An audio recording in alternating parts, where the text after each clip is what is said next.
Hi, I'm Emily. Hi, I'm Evan. Hi, I'm Kasani. And our volcano is the Newberry Volcano. It is a shield volcano. That means it is a big volcano with sloping sides.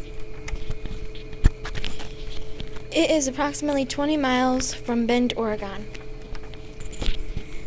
This volcano is dormant. That means it can explode in the future. It did not cause that much damage in its previous eruptions. It only produced lava.